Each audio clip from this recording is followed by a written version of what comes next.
Hi everyone, it's January 2, 2020. Happy New Year everybody. And here we are, back at the Blue Heinz project. We've been working on this pretty steady actually, even with the holidays.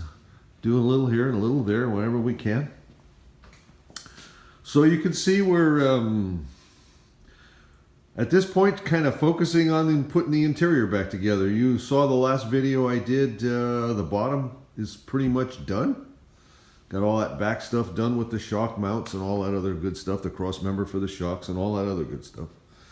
So we're kind of focusing on the interior now. Figure we would now start at the back at this point and work towards the front.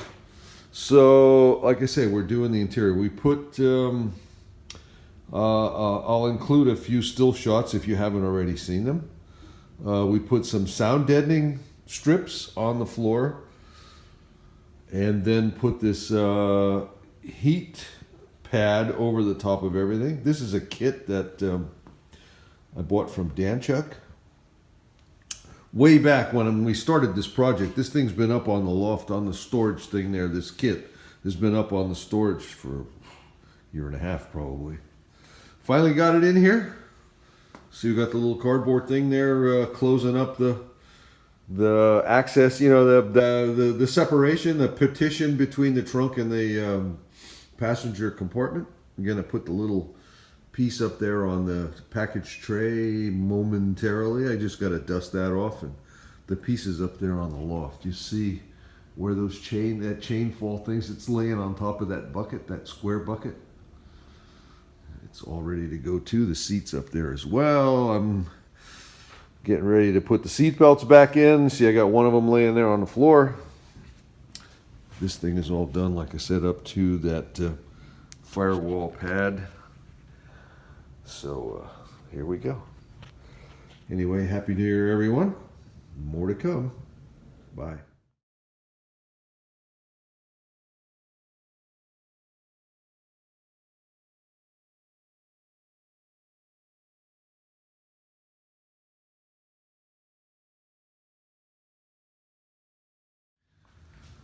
Okay, well, there's today's progress. Carpets aren't finished. I'm not sure I'm even gonna use these over again since they don't cover the whole floor. Don't remember that. Obviously it goes under the seat so you don't see it, but at this point the car's kind of updated beyond that quality. So I got the back seat in, got the package tray in, got the seat belts, the back seat belts in.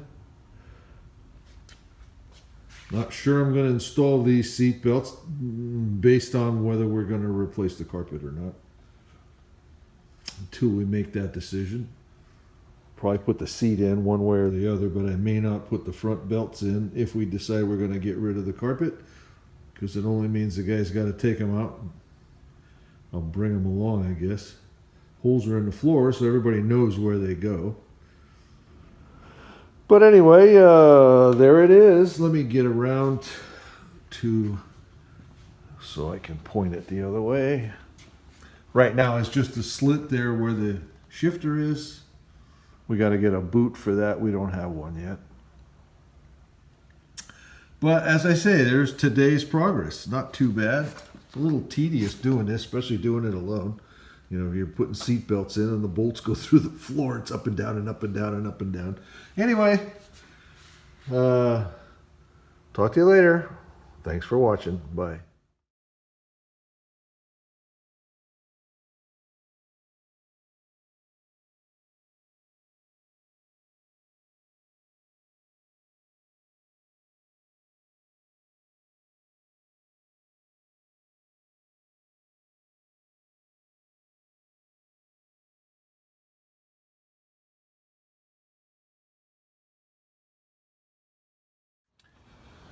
Hello everyone. Well, it is January 21 today. You can see here we're getting a little kind of overcast, rainy weather. It's just a really, really tiny little sprinkle right now. But here we are again in the Blue Heinz garage. And you can see we've been making some progress here.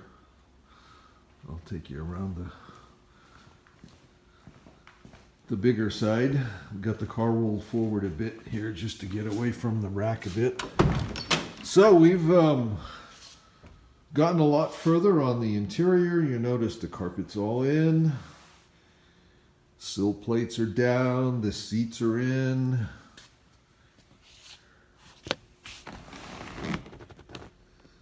Some of the seat belts, the back seat belts are in.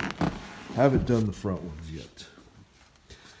And we've got the doors on, more or less. We're not happy with those yet. What's happening with the doors? See how that kind of bounced? They don't fit terrible. You look at the gaps; they're not bad, and the heights here aren't bad. Heights here aren't bad. Not too happy with this. See how tight it is at the top?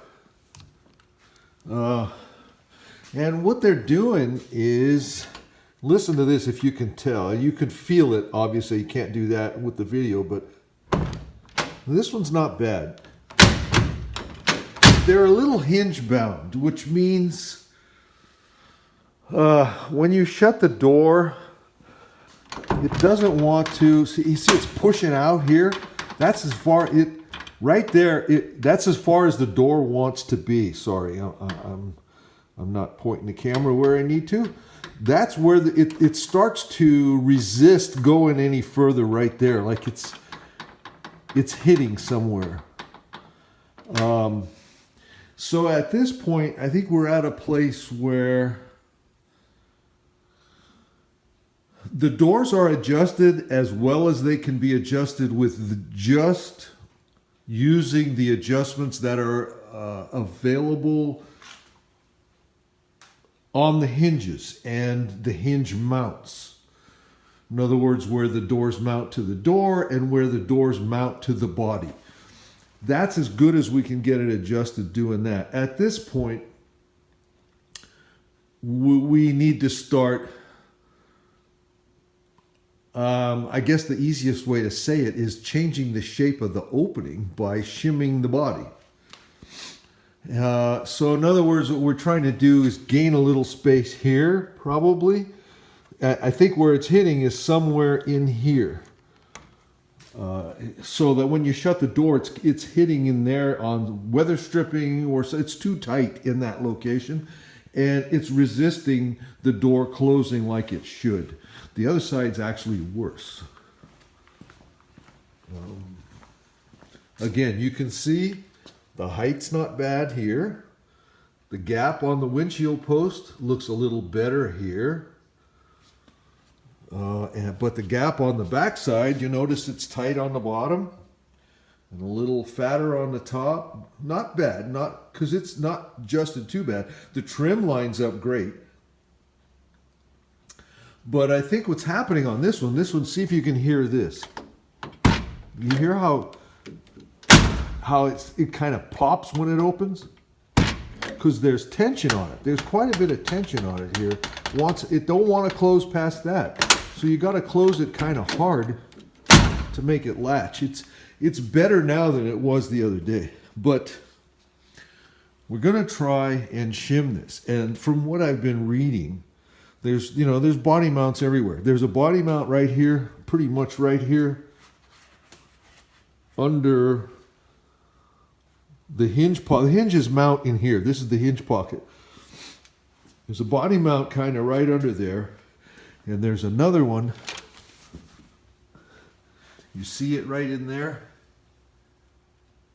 Okay, so it appears what I'm going to try and do, obviously I got to roll some of the carpet back so I can access the body bolts. But what I'm going to try and do, or we are going to try and do, is put a shim under the body mount that's in this location, so this comes up while we pull that side down, keep that side from moving.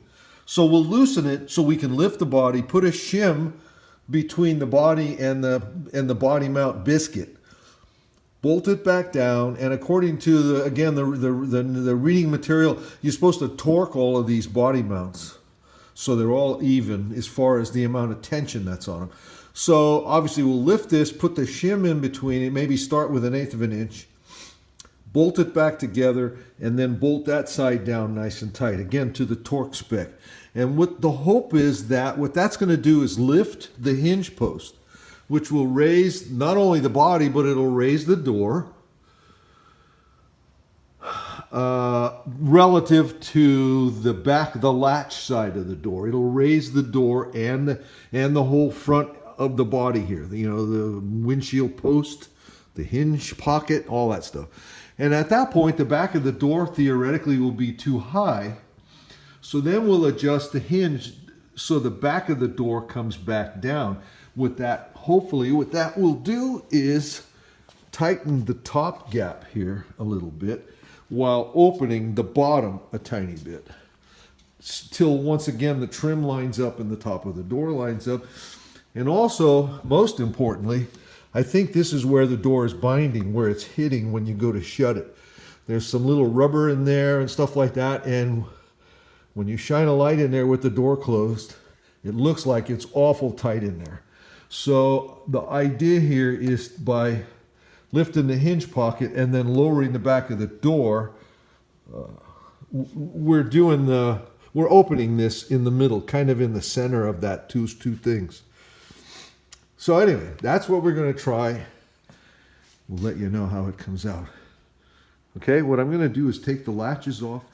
Okay, here's what I was trying to describe. See, I have the latch removed from the door jamb. So now there's nothing going to hold the door closed when it's all the way closed. So I can do that. I can close it all the way. But notice how I can close it all the way. But notice how it wants to stay there. It won't stay. At that point, it's hitting something. It won't close any further. Well, it'll close, but it takes a lot of tension, a lot of pressure. I'm pushing on it pretty hard to close it. So that's what I'm trying to alleviate, that tension that's on the door when it's shut. And like I said, I'm going to try and do that with shimming the body. So here goes. Let's see what happens.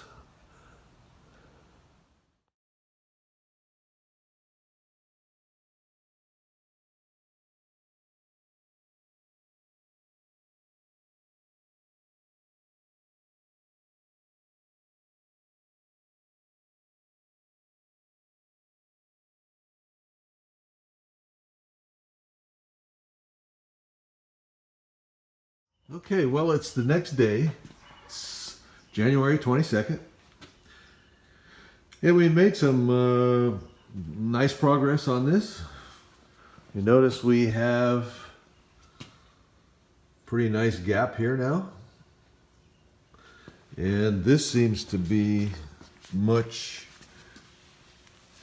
more equal. Notice it's a little more open on the bottom.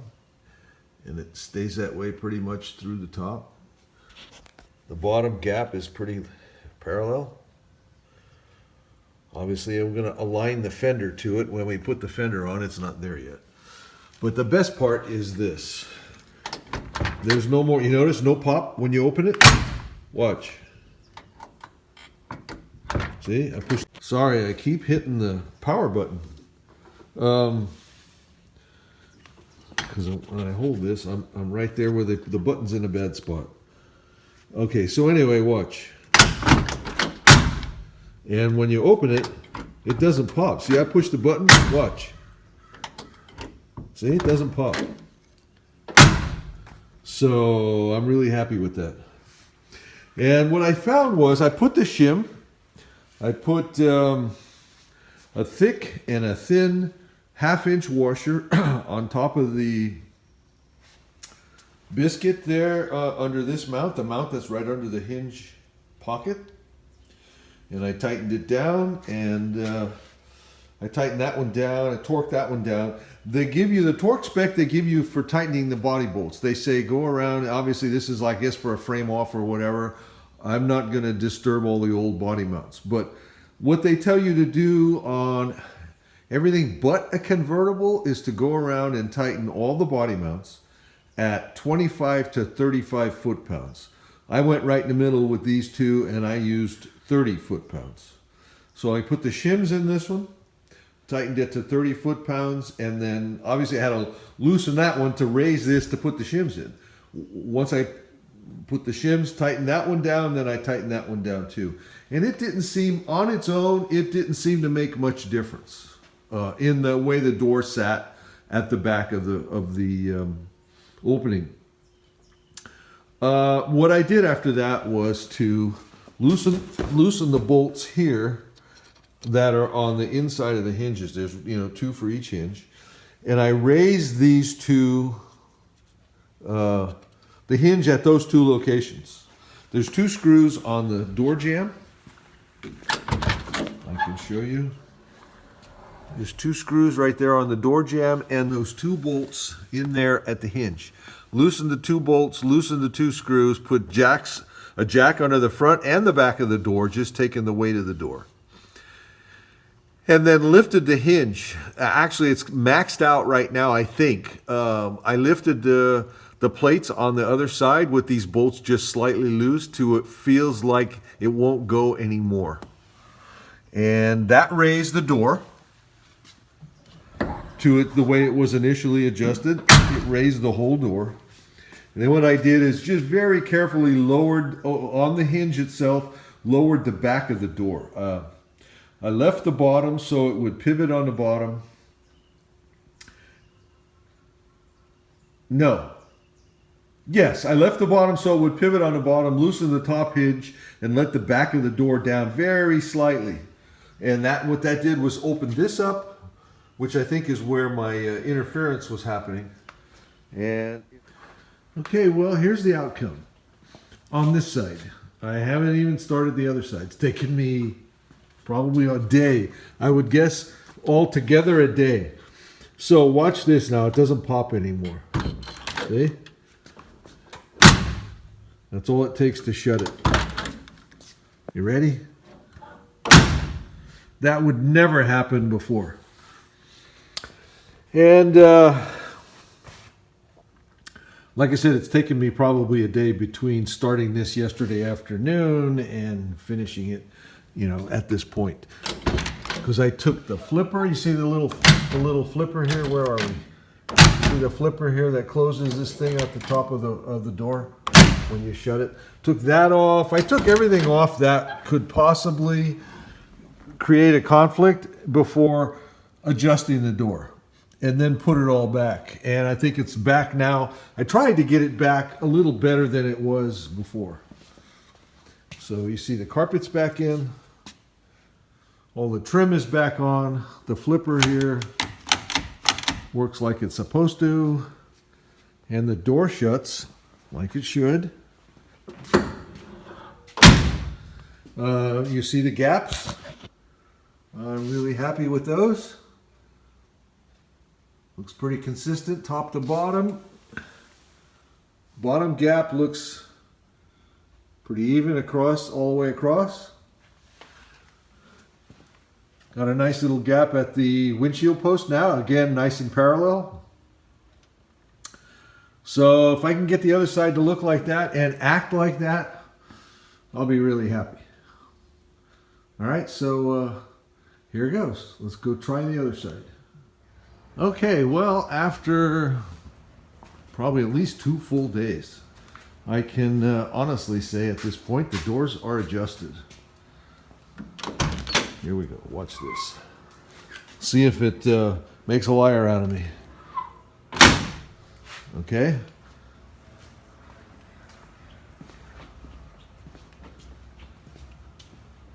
This one takes a, well, I don't know, maybe not.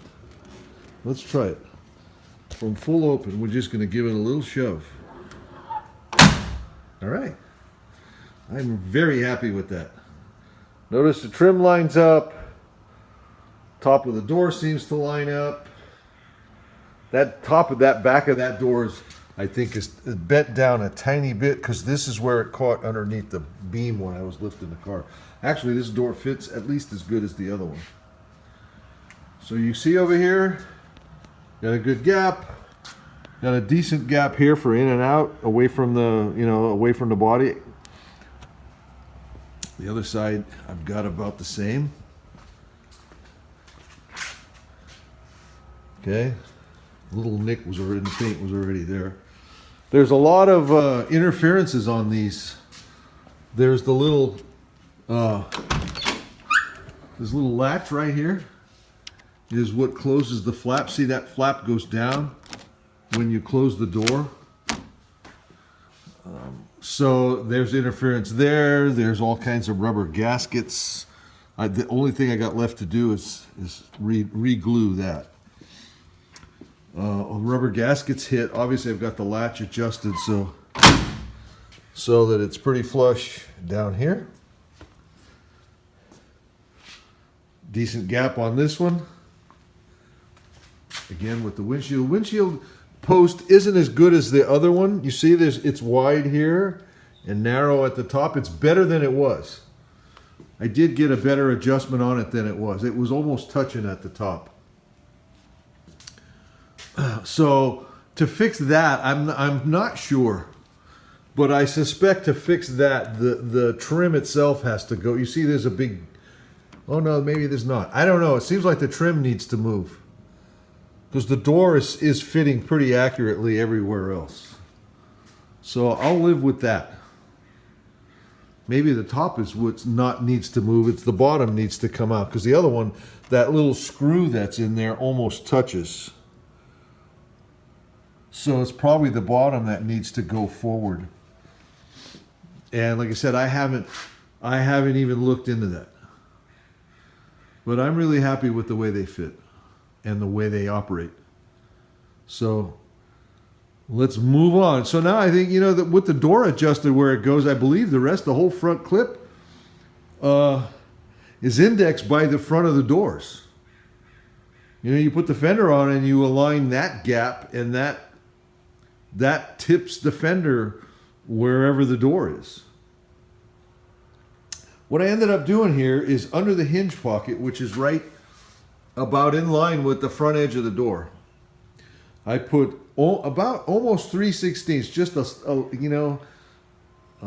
light 3/16 measurement of shims between the body rubber mount and the body itself. There was actually already a skinny little shim in this side.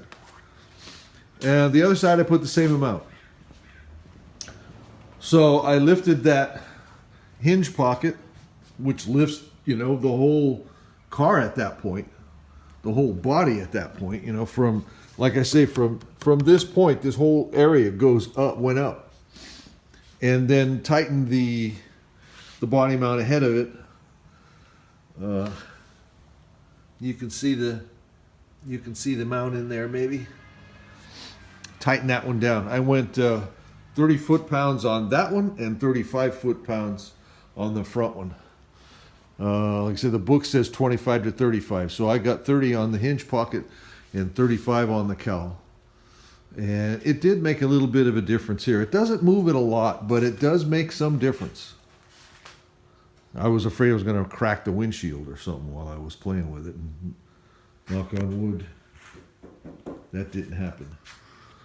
So that's it. I'm going to make this. I've been doing all these little clips. I'm going to make all of them into a video at this point. It might be a little long because I haven't kept track.